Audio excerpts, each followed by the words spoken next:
할렐루야. 사도신경을 고백하심으로 가정예배를 드리겠습니다. 나는 전능하신 아버지 하나님 천재 창조주를 믿습니다. 나는 그의 유일하신 아들 우리 주 예수 그리스도를 믿습니다. 그는 성령으로 잉태하여 동정녀 마리아에게서 나시고 본디오 빌라도에게 고난을 받아 십자가에 못 박혀 죽으시고 장사된 지 사흘 만에 죽은 자 가운데서 다시 살아나셨으며 하늘에 오르시어 전능하신 아버지 하나님 우편에 앉아 계시다가 거기로부터 살아있는 자와 죽은 자를 심판하러 오십니다. 나는 성령을 믿으며 거룩한 공교회와 성도의 교제와 죄를 용서받는 것과 몸의 부활과 영생을 믿습니다. 아멘. 찬송가 212장입니다. 겸손히 주를 섬길 때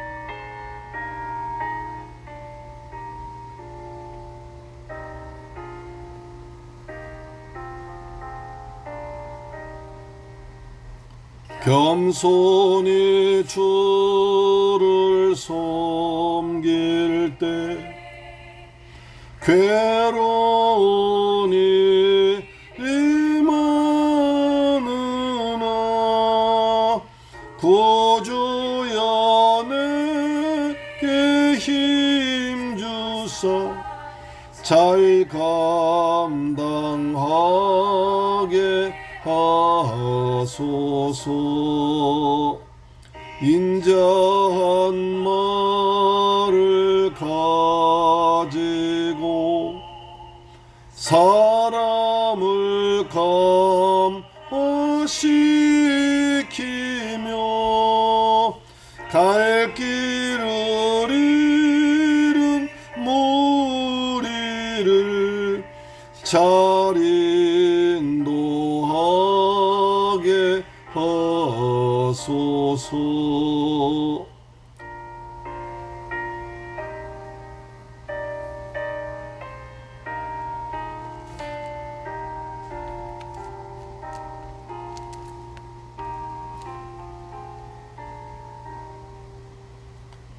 주주의 귀한 인내를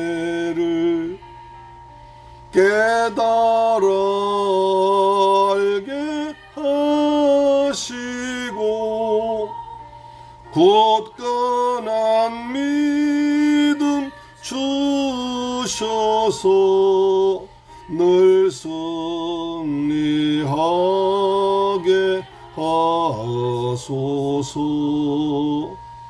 장래의 영광 비추사 소망이 되게 하시며 구주와 함께 살면서 참 평강 얻게 하소서. 아멘. 하나님 말씀 보겠습니다. 사무엘하 4장 1절로 12절 말씀이 됩니다. 사무엘하 4장 1절로 12절 길지만 좀 보겠습니다. 사울의 아들 이스보셋은 아브넬이 헤브론에서 죽었다함을 듣고 손에 맥이 풀렸고 온 이스라엘이 놀라니라. 사울의 아들 이스보셋에게 군 지휘관 두 사람이 있으니 한 사람의 이름은 바아나요 한 사람의 이름은 레갑이라. 베냐민 족속 브에로 사람 림몬의 아들들이더라. 브에롯도 햄의 베냐민 지파에 속하였으니 일찍이 브에로 사람들이 갓다임으로 도망하여 오늘까지 거기에 우감이더라. 사울의 아들 요나단에게 다리 저는 아들 하나가 있었으니 이름은 무비보셋이라. 전에 사울과 요나단이 죽은 소식이 이스라엘에서 올 때에 그의 나이가 5살이었는데 그의 유모가 안고 도망할 때 급히 도망하다가 아이가 떨어져 절게 되었더라. 브에로 사람 림몬의 아들 레갑과 바나가 길을 떠나 볕이 쬐을 때쯤에 이스보셋의 집에 이르니 마침 그가 침상에서 낮잠을 자는지라. 레갑과 그의 형제 바나가 미를 가지러 온 채하고 집 가운데로 들어가서 그의 배를 찌르고 도망하였더라. 그들의 집에 들어가니 이스보셋이 침실에서 침상 위에 누워 있는지라. 그를 쳐 죽이고 목을 베어 그의 머리를 가지고 밤새도록 아라바 길로 가 헤브론에 이르러 다윗 왕에게 이스보셋의 머리를 드리며 아뢰되 왕의 생명을 헤아려 하던 원수 사울의 아들 이스보셋의 머리가 여기 있나이다. 여호와께서 오늘 우리 주 대신 왕의 원수를 사울과 그의 자손에게 갚으셨나이다 하니 다윗이 부에로 사람 림몬의 아들 레갑과 그 형제 바하나에게 대답하이르 그들에게 이르되 내 생명을 여러 환난 가운데서 건지신 여호와께서 살아계심을 두고 맹세하노니 전에 사람이 내게 알리기를 보라 사울이 죽었다며 그가 좋은 소식을 전한 줄로 생각하였어도 내가 그를 잡아 시글락에서 죽여서 그것을 그 소식을 전한 가품으로 삼았거든. 하물며 악인이 의인을 그의 집 침상 위에서 죽인 것이겠느냐. 그런즉 내가 악인의 피 흘린 죄를 너희에게 갚아서 너희를 이 땅에서 없이 하지 아니하겠느냐 하고 청년들에게 명령하며 곧 그들을 죽이고 수족을 베어 헤브론 못가에 매달고 이스보셋의 머리를 가져다가 헤브론에서 아브넬의 무덤에 매장하였더라. 안드린 집안에 계속 나쁜 일이 벌어지고 있습니다. 하나님께서 축복하지 않는 집안이기 때문에 그렇죠. 그래서 다윗의 집과 사울의 집 사이 전쟁이 오래매 다윗은 점점 강성해지고 사울의 집은 점점 망해지갔더라. 우리가 봤지 않습니까? 그렇듯이 다윗의 집은 점점 강성해져 갑니다. 왕자가 6명이나 태어나고 그다음에 요압과 그때 신하들이 외국 전쟁에 나가서 승리하고 돌아옵니다. 그런데 이스보셋 북이스라엘 지방에서는 지파가 10지파가 모였지만 그러나 그런 어떤 그 명분이 없습니다. 하나님께서 사울 대신에 다윗을 이스라엘 왕으로 기름 부으셨고 그 다음에 하나님께서 은혜를 베푸셔서 지켜주는 데 반해서 이 남유다는 늘 하나님의 은혜 가운데서 다윗을 중심으로 기름 부음 중심으로 똘똘 뭉쳐서 잘 지내고 있습니다. 그러다 보니까 북이스라엘은 이스보셋을 사울의 아들 이스보셋을 왕으로 삼고 아브넬이 국방장관하면서 권한을 남용했었죠. 자기 마음대로 하다가 자기가 나쁜 짓 해서 이스보셋의 책망 듣자 거기 앙심을 품고 이 다윗에게 와서 항복하며 돌아갔습니다. 다윗을 살려주었지만 다시 이제 요압 장군이 그걸 알고 자기 동생 아사헬을 죽인 걸 원한 삼아서 아브넬을 죽이잖아요. 그때 다윗이 몹시 슬퍼함을 지난주 배웠습니다. 몹시 애가를 지어줘 불러 슬퍼했습니다. 그래서 그러면 다윗이 말하면 내가 왕이지만 오늘날 힘이 약해서 스루야의 아들 요압 수리아의 아들던 이 사람들 그러니까 요압과 아비새 두 사람은 힘을 못 당했다. 요건 악한 대로 갚으실지로다. 이렇게 해서 나중에 다윗이 죽으면서 솔로몬에 유언합니다. 요압이 내 말을 거슬렸다. 죽이라고요. 그래서 요압이 죽지 않습니까? 자, 이런 것입니다. 이제 이스보셋이 이제 한만의 인생을 지납니다. 자기 아버지가 죽고 나라가 망하고 그런 가운데서 아브넬에서 왕으로 옹립되었지만 그러나 아브넬이 말 듣지 않습니다. 심지어 자기 어머니까지 모욕당하는 그런 어려움을 당합니다. 그런데 아브넬이 그래 살았을 때는 그래도 나라가 안정되었었는데 아브넬마저 죽어버리니까 이제 의지하는 사람이 없습니다. 원래 왕은 하나님 의지하고 하나님께 기도해야 되는데 전혀 그렇지 않냐고 아브넬 한 사람 의지하고 나라 이끌어 왔었는데 그 아브넬이 유다에 갔다가 요압에게 죽었다고 그러니까 그냥 어떻게 했습니까? 죽었다함을 듣고 손에 맥이 풀렸고 온 이스라엘이 놀랐더라. 왕이 손에 맥이 얼마나 절망했으면 얼마나 낙심했으면 손에 맥이 풀렸다고 했겠습니까? 이스라엘 모든 백성 놀라서 어찌할 것인가 라고 당황하고 있습니다. 그때 이스보셋 왕의 밑에 군사 지휘관 두 사람이 있습니다. 누굽니까? 바하나요 네갑입니다. 베냐민 족속입니다. 베냐민 족속 바하나와 네갑입니다. 그러니까 사울 왕도 베냐민 집하고 이스보셋도 베냐민 지파니까 주로 베냐민 지파에서 자기 지파니까 이제 북쪽 이스라엘 다스리면서 왕노릇 하고 있었거든요. 지파였습니다. 자, 그런데 좀 있으면 이제 그 중간에 또 이런 이야기가 끼어나옵니다. 3절을 보시면 사울의 아들 요나단에게 다리 전 아들이 있었는데 이름은 무비보셋이라.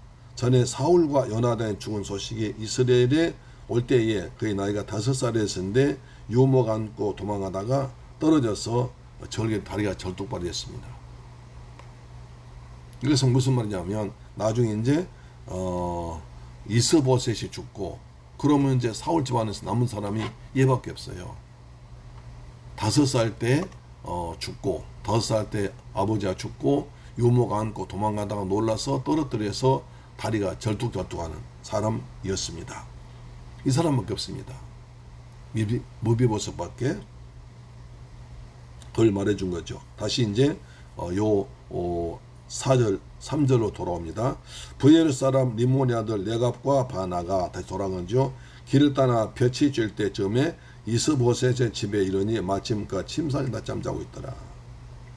왜냐하면 그 이스보셋의 그 군사지휘관이니까 아마 그 장군들 되겠죠. 아브넬 대신해서 군사를 이제 지휘하는 사람이었겠죠. 누가 군사를 지휘할 거 아닙니까? 그 군사를 지휘하는데 이 두 사람이 이제 이스보셋 집에 가서 이제 왕한테 이건 얘기하려고 갔겠죠. 근데 이스보셋 잠자고 있습니다.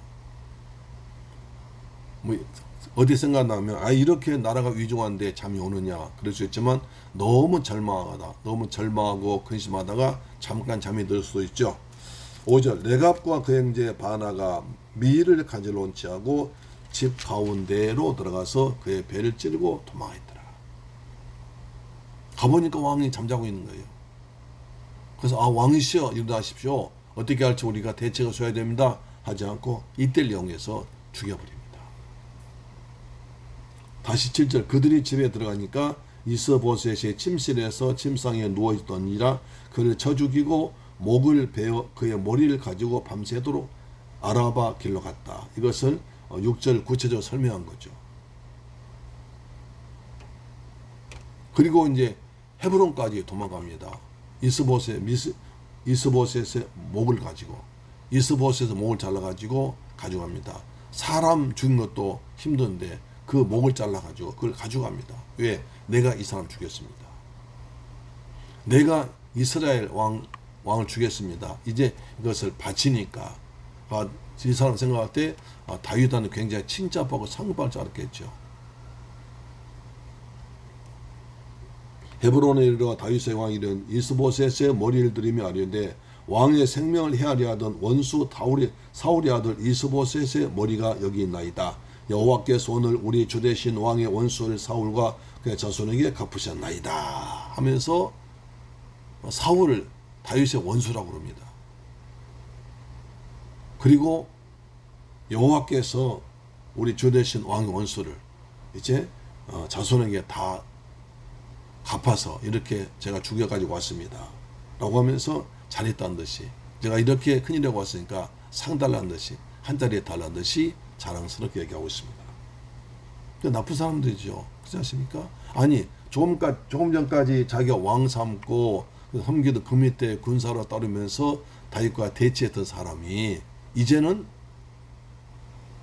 정반대로 돌아서가지고 배신해서 당신의 원수 사울을 죽여왔습니다 라고 말합니다. 9절 다윗이 브엘의 사람 리몬의 아들 레갑과 그 형제 바나에게 대답하여 이르되 내 생명을 여러 환난 가운데서 건지신 여호와께서 살아계심을 두고 맹세한다. 여호와께서 내 생명을 지금까지 수많은 환난 가운데서 나를 구원하셨는데 그 이름으로 내가 맹세한다 하면서 10절입니다. 전에 어떤 사람이 내게 알리기를 보라 사울이 죽었다 하며 그가 좋은 소식을 전한 줄로 생각하였어도 내가 그를 잡아 시글락에서 죽여서 그 소식을 전한 가쁜 사람이었다.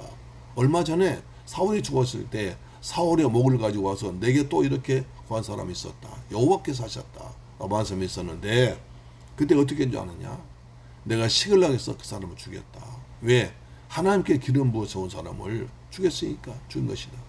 근데 또 자 11절 하물며 악인이 그 의인을 그의 집짐상에서 죽인 것이 이겠느냐. 그런즉 내가 악인의 피 흘린 죄를 너희에게 갚아서 너희를 이 땅에서 없이 하지 않냐고 하면서 악인이 의인을 죽였다. 너 악한 자라는 거예요. 내가 지금까지 왕으로 섬기던 그 주인을 내가 죽이고 상타로와 네 이익을 보려고, 네 이익을 취하려고, 네 욕심 취하려고 네 주인을 죽이고 내가 섬기던 사람 죽이고 온 것은 악한 일이야 하면서 나무랍니다. 그런 말 12절 말합니다. 청년들에게 명령이되 곧 그들을 죽이고 수족을 베어 헤브론 목가에 달고 이스보셋의 머리를 가져다가 헤브론에서 아브넬의 무덤에 매장하라. 이스라엘 영도 당장 죽여서 수족을 손발을 다 비어서 헤브론 연못가에 매달고 많은 사람한테 보게 만들어라. 자기 주인을 배반하고 자기 주인을 배신하고 자기 이익을 위해서 죽인 이 나쁜 사람의 행동은 이것이다. 이렇게 하는 것은 나는 절대로 이런 악인의 짓을 용납하지 않겠다 를 보여주는 것입니다. 그리고 내가 이스보셋을 죽이지 않았다. 내가 아브넬을 죽이지 않았듯이 내가 사울을 죽이지 않고 내가 아브넬을 죽이지 않냐고 내가 이스보 죽이지 않은 것처럼 이 사람 죽였다 하면서 이 사람 나쁜 짓을 그렇게 하지 말라고 모든 사람 보는 데서 헤브론 그 모든 사람 보는 데서 딱 손발을 묶어서 모든 사람 지나가는 길 앞에 세워둡니다. 결국 왜 이런 일이 벌어집니까? 저는 자기 욕심 때문에 그렇습니다. 자기 욕심, 자기 욕망, 자기 어떤 자리를 생각하면서 어떻게 하면 내가 나한테 이익될 것인가? 어떻게 하면 내가 이익될 것인가? 어떻게 하면 나한테 내가 덕을 세우고 내가 높아질 것인가? 이것만 생각하는 겁니다. 왕과 신하, 하나님과 백성 사이의 그런 관계를 따지지 않고 어떻게 하면 나한테 유익되는가? 자기 이익만 생각합니다. 이런 사람한테 진리가 없습니다. 도덕이 없습니다. 정의가 없습니다. 오로지 자기 이익만 따르는 것입니다. 우리 현대인에게 많은 것을 보여줍니다. 현대 사람들도 모두 자기 이익만 따집니다. 나한테 이익이 되면 별짓도 합니다. 나한테 손해되면 하지 않습니다. 나한테 이익되면 죄도 짓고 나쁜 짓도 합니다. 나한테 이익이 되지 않으면 옳은 것도 진리도 다르지 않습니다. 이런 시대를 살면서 우리는 이 다윗의 행동을 잘 볼 수 있습니다. 다윗은 절대로 자기 아무리 어려움 당하더라도 하나님만 바라봤습니다. 하나님만 바라보니까 하나님께 묻고 기도하고 하나님 뜻을 따라 살아갔습니다. 하나님 말씀에 순종했습니다. 하나님께서 그랬더니 다윗이 가는 착착 장애물을 제거해 주십니다. 그렇게 괴롭히던 사울 왕을 죽이십니다. 블레셋이 죽게 하십니다. 또 사울이 죽은 뒤에 북쪽 이스라엘을 끌고 갔던 아브넬을 죽게 하십니다. 아브넬이 죽으니까 또 이스보셋이 또 죽습니다. 이렇게 해서 하나님께서 다 장애물을 제거하십니다. 우리가 주님의 은혜를 받고 살고 믿음으로 살면 주님께서 우리의 인생의 장애물을 제거해주고 우리를 평탄한 길로 인도할 줄로 믿습니다. 그래서 사는 것은 하나님 말씀 따라서 진리 따라서 살지 욕심 따라서 사는 것이 아니란 겁니다. 욕심이 잉태한 즉 죄를 낳고 죄가 장사한 즉 사망나니라. 아브넬도 이 베냐민 지파 이 지관들도 나중에 요압도 자기 욕심만 따르다가 무참히 죽임당합니다. 그러나 우리가 하나님 믿는 사람은 그리스도 안에서 하나님 바라보고 그리고 믿음으로 살 때 영생 천국 천국에서 영생할 줄로 믿습니다. 우리는 영생의 길을 달려가야 됩니다. 조금만 이익 가지고 그렇게 중리산 일을 하지 말고 영생을 바라보고 믿음으로 살아갑니다. 예수님은 길이요 진리요 생명이십니다. 예수님은 진리의 길이요 생명의 길이요 천국 가는 오직 하나의 유일한 길인 줄로 믿습니다. 아멘. 기도하겠습니다. 좋으신 하나님 감사합니다. 저희들 사랑하시고 축복하셔서 오늘도 가정재단 쌓게 하심을 감사합니다. 아버지 진리 따라 살지 않고 하나님 말씀 따라 살지 않고 사는 북이스라엘 그리고 이스보셋, 아브넬 또 베냐민 집 사람 다 이렇게 죄가 죄를 낳고 욕심 때문에 서로가 서로를 죽이는 나쁜 짓을 살았습니다. 그래서 다윗은 그러한 잘못된 자들, 자기 이익을 따라서 자기 주인을 죽이고 배신한 자들 오히려 다 처분해서 모든 사람들 앞에 효시함으로 이렇게 살지 말라고 경고하고 있습니다. 지금 이 시대에도 극도로 혼란한 시대에 살고 있지만 저희들 진리 되신 말씀 따라서 예수님 따라 믿음으로 살아간 저희들 되게 하여 주옵소서. 예수 그리스도 이름으로 기도드리옵나이다. 아멘. 주기도 마칩니다. 하늘에 계신 우리 아버지 이름이 거룩히 여김을 받으시오며 나라의 임하옵시며 뜻이 하늘에서 이룬 것 같이 땅에서도 이루어지이다.